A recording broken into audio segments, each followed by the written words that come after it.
Haunting baby monitor secrets. I always thought baby monitors were a comfort, until last night. It started with a flicker of static, nothing unusual, just the soft white hiss that parents get used to. But as I leaned back in bed, the static shifted, weaving in and out of my son's gentle whimpers.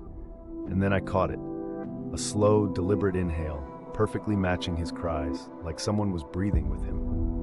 I froze, staring at the monitor's green glow, feeling my heartbeat in my throat. Was it just interference, or had something else found its way into our frequency? I tiptoed down the hallway, every step making the floor groan just loud enough to drown out the whispers on the monitor. The nursery door was cracked open wider than I remembered, a thin ribbon of light spilling out. My son's cries had stopped, replaced by the unmistakable sound of two people breathing. One frantic, one calm.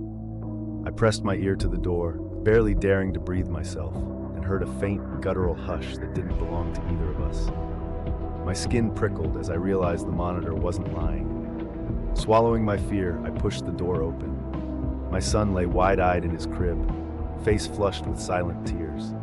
In the corner where the moonlight didn't quite reach, the baby monitor's receiver blinked red.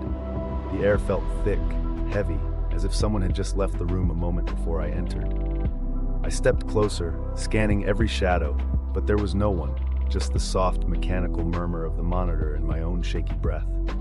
I grabbed my son, clutching him to my chest, desperate to believe we were alone. But as I backed out of the nursery, the monitor in my hand crackled, and a voice whispered, "He's not the only one who cries at night." The realization hit me. I'd been listening to a second frequency all along, one that didn't belong to any house nearby. When I checked the baby monitor's settings later, I found it locked on a channel labeled 12. Our neighborhood only had 11 houses, and now, every night, the breathing returns, waiting for me to listen.